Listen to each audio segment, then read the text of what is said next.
तो अगर अभी आप लोग ये मेरी वीडियो देख रहे हैं तो मैं होप करता हूँ आप लोगों ने मेरी पहले 2 J1 की वीडियोस देख रखी होंगी। तो ये जो वीडियो है ये होने वाली है मेरे इंटरव्यू एक्सपीरियंस के बारे में। Okay, let's talk about it. And अगर आप लोगों को व्यू देखना है तो ये वीडियो लास्ट वीडियो की तरह कंटिन्यू हो रही है। तो view I think it just keep getting better because अभी सन बाहर आ रहा है।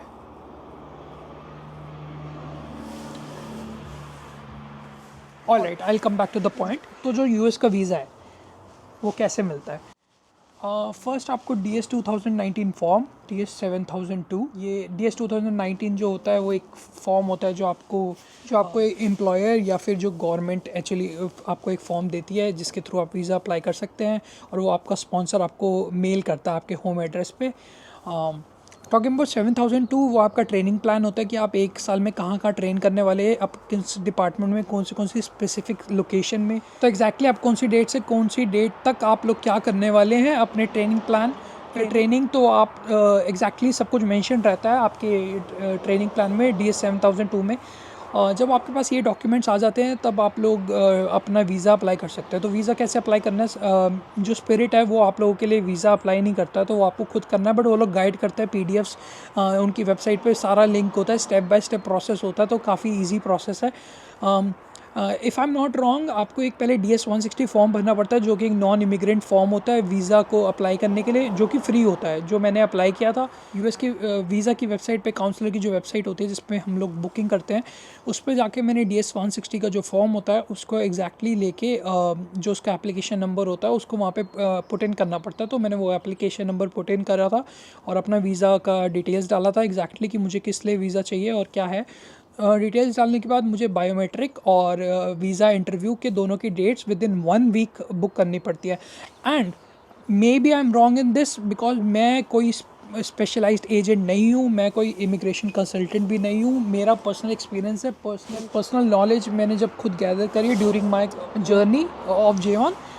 तो जब आप लोग वहाँ पे डेट्स बुक करने जाते हैं, फर्स्ट ऑफ ऑल आपको डेट्स नहीं मिलती हैं। Dates it's hassle. डेट्स के लिए आप लोगों को ट्राई करना पड़ता है। तो आपको क्या करना है, सबसे पहले फर्स्ट अपॉइंटमेंट अवेलेबल जो भी रहेगी ना आपका, चाहे वो DS 7002 का डेट मतलब आपका ट्रेनिंग नेक्स्ट मंथ स्टार्ट हो रहा है बट आपको उसके नेक्स्ट मंथ मिल रही है ट्रेनिंग डेट्स इंटरव्यू की, आप बुक कर लो उसको। क्योंकि सबसे पहले आपके पास एटलीस्ट एक डेट जो होनी चाहिए, जो आपके पास होनी चाहिए कि हाँ मतलब आपके पास एटलीस्ट एक डेट तो है, क्योंकि 7002 आप चेंज करा सकते हैं, कोई बहुत बड़ा इशू नहीं है उसके लिए, आप उसको अपडेट करा सकते हैं। आई थिंक उसके चार्जेस होते हैं, आई एम नॉट श्योर, वो तो आपको स्पॉन्सर से बात करने के बाद पता चलेगा। क्योंकि मैंने 3 to 4 मंथ्स का गैप लेके चला था नई जॉब J1 के लिए। आई थिंक मैं आपको पहले ये बता देता हूँ, जो मैंने पहले अप्लाई किया था, ये जब US वेबसाइट काउंसिल की वेबसाइट पे जाके जब मैंने दिल्ली की ये बुक किया था कि मुझे दिल्ली में बायोमेट्रिक और दिल्ली में वीज़ा अपॉइंटमेंट का वीज़ा का इंटरव्यू देना है। तो जो मुझे सबसे पहले करना पड़ा था वो मुझे दोनों की फ़ीस पे करनी पड़ी थी, जो कि एक्सिस बैंक, और उसमें ऑप्शंस रहते हैं, आप उनमें जाके डायरेक्टली कैशियर में जाके आप पे कर सकते हैं, कैश डिपॉजिट काउंटर पे, आई गेस। तो मेरे ब्रदर ने मेरे लिए पे की थी, तो मुझे नहीं पता उसका प्रोसेस क्या होता है, बट हाँ मैं उससे पूछ के आपको बता सकता हूँ। बट जहाँ तक मुझे पता है वो एक स्लिप मिली थी वीज़ा का अपॉइंटमेंट बुक करने के बाद। तो मैंने एक्सिस बैंक में जाके उसको डिपॉजिट कर दिया था उनके अकाउंट में डायरेक्टली, और वो हो चुका था। 2 से 3 दिन में अपडेट हो जाता है। कई बार वो अपडेट करने में टाइम लगा जाता है। हर चीज़ में आपको टेंशन लेने की ज़रूरत नहीं है, बिकॉज मेरे को भी यही सब टेंशन होती थी, बट मैं बहुत रिसर्च कर चुका हूँ इस बारे में। जब आप एक बारी पेमेंट कर देते हो तो आपको 2 से 3 दिन में वो अपडेट हो जाता है वेबसाइट पर कि हाँ आपकी पेमेंट वहाँ पर पहुँच गई है। बिकॉज इतना फास्ट प्रोसेस भी नहीं है कि आपने पेमेंट करी और विद इन 24 आवर्स अपडेट हो जाए। Anyways, coming back to the point कि जब मैंने वहाँ पे अप्लाई किया इंटरव्यू के लिए, मेरे को डेट्स नहीं मिल रही थी। मैंने फर्स्ट मंथ ट्राई किया, नथिंग। सेकंड मंथ ट्राई किया, नथिंग। थर्ड मंथ आप यूट्यूब पे चेक करोगे, आपको एजेंट्स दिखेंगे, आप हमें पैसा दो, 5,000 दो, 10,000 दो, हम आपका वीज़ा लगा के देंगे।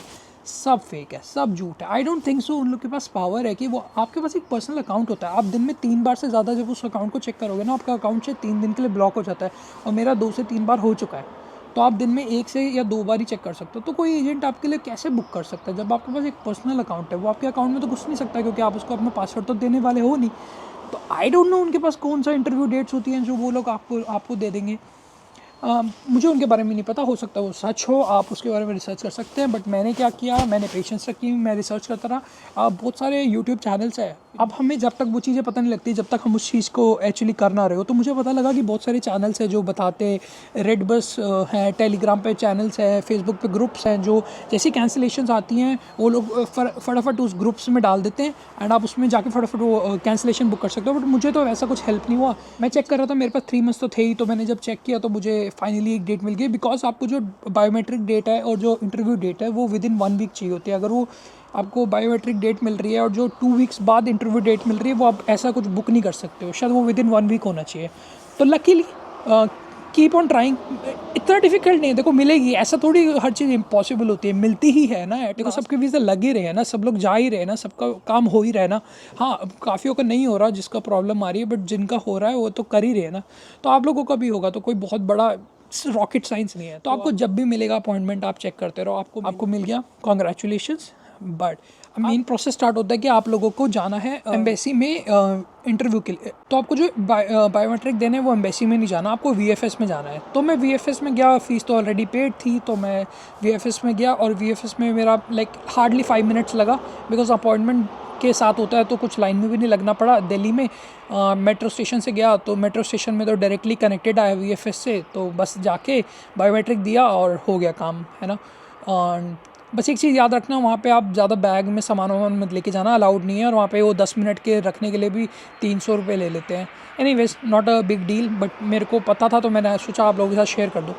तो उसके बाद मेरा 5 दिन बाद इंटरव्यू था दिल्ली में एम्बेसी में। मैं एम्बेसी में गया, वहाँ पे तो फ़ोन भी अलाउड नहीं है, बट वो हेल्पफुल थे तो उन्होंने बाहर रख लिया था।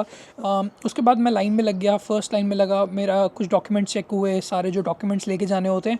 क्या डॉक्यूमेंट्स लेके जाने होते हैं? आपका वही basic documents, 2019 DS 7002 training plan, offer letter and आपके वर्क एक्सपीरियंस सर्टिफिकेट जो आपने उनके साथ लगाए थे या आपने अपने इंटरव्यू में बोले थे, वो सब ले जाने। बट वो लोग आपका कुछ चेक नहीं करने वाले। प्रूफ ऑफ फंड, जो सफिशिएंट बैलेंस के लिए जो बैलेंस ऑफ स्टेटमेंट होती है या बैंक बैलेंस स्टेटमेंट होती है, वो लोग नहीं मांगते। अब आप लोग जाके इस बारे में सारी रिसर्च करोगे, आपको 1000 टॉपिक्स मिलेंगे, 1000 वीडियोस मिलेगी, 1000 लोग बोलेंगे कि चाहिए, 1000 लोग बोलेंगे नहीं चाहिए, 1000 लोग बोलेंगे कि आप सेफ्टी के लिए रख लो, है ना। तो आपके पापा तो बोलेंगे रख ही लो, क्योंकि मेरे पापा ने भी बोला था रख ही ले। तो आपकी मर्जी है, आपको रखना है रखो। मैंने तो नहीं रखा था, बिकॉज मेरे तो अकाउंट में था भी नहीं उस समय बैलेंस। मेरे एक्चुअली मॉल्डिस वाले अकाउंट में था और मैं वहाँ से स्टेटमेंट निकलवा के नहीं लाया था। और मुझे लगा था अगर वो लोग मांगेंगे तो मैं उनको बोलूँगा मेरे मॉल्डिस वाले अकाउंट में अगर आपको चाहिए तो मैं इंटरनेट बैंकिंग में लॉगिन करके आपको दिखा दूँगा। एनीवेज वो लोग नहीं मांगे। एंटर होते हो, आपका टाइम है अब इंटरव्यू का। आई थिंक सो आपको ड्रेस करना बहुत ज़रूरी है, ड्रेस टू इम्प्रेस। हम लोग होटल मैनेजमेंट में सबसे ज़्यादा यही पढ़ते हैं, ग्रूमिंग, ड्रेस टू इम्प्रेस, है ना।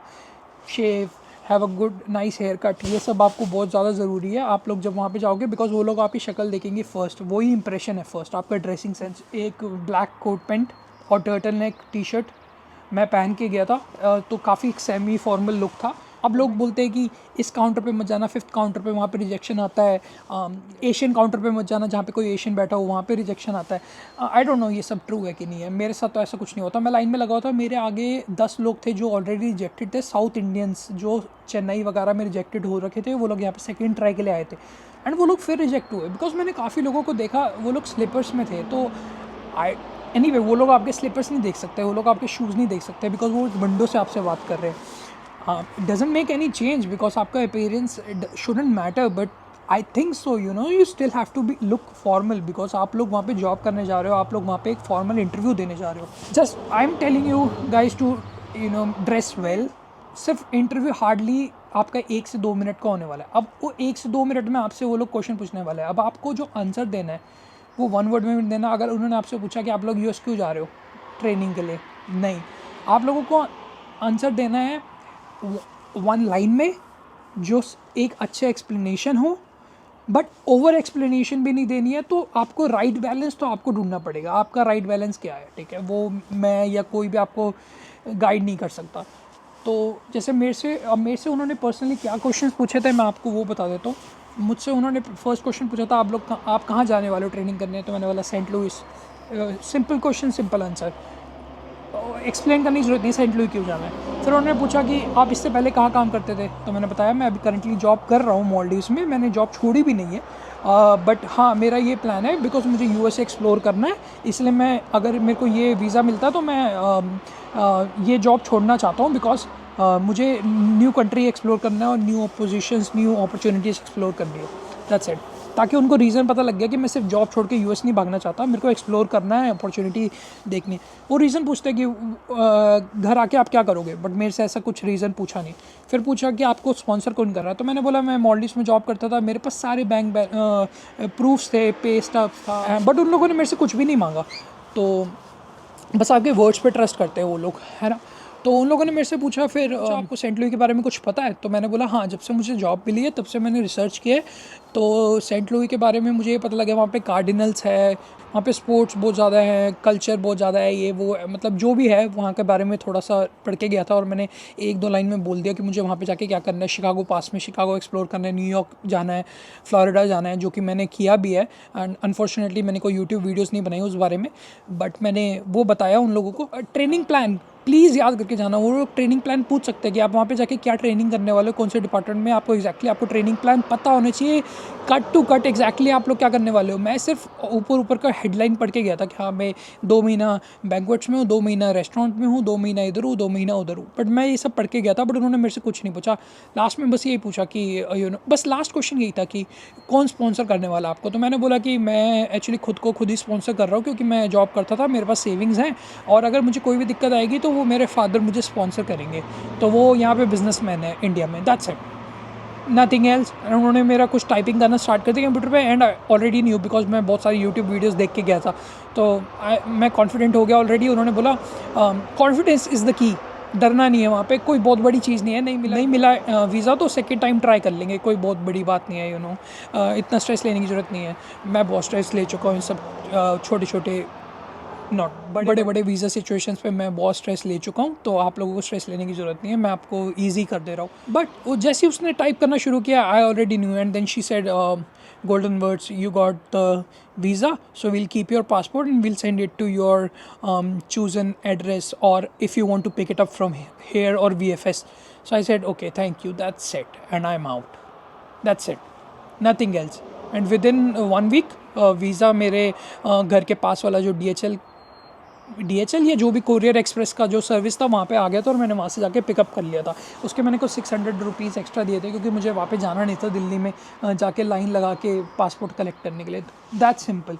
स्टिल अगर आपके कोई क्वेश्चन है, आपको डर है, कुछ भी है, तो आप लोगों को इंस्टाग्राम पे मैसेज कर सकते हो। बट प्लीज़ इंस्टाग्राम पे मैसेज कर रहे हो तो एक साथ में मुझे आप सारे क्वेश्चंस मैसेज करो, जब भी मुझे टाइम मिलेगा मैं आपको ज़रूर रिप्लाई करूँगा। चाहे मैं वॉइस मैसेज करूँ, चाहे मैं आपको टाइपिंग मैसेज करूँ, कुछ भी करूँ, मैं आप लोगों को मैसेज ज़रूर करूँगा। 1 से 2 दिन का टाइम लूँगा, जो भी लूँगा मैं आपको करूँगा मैसेज।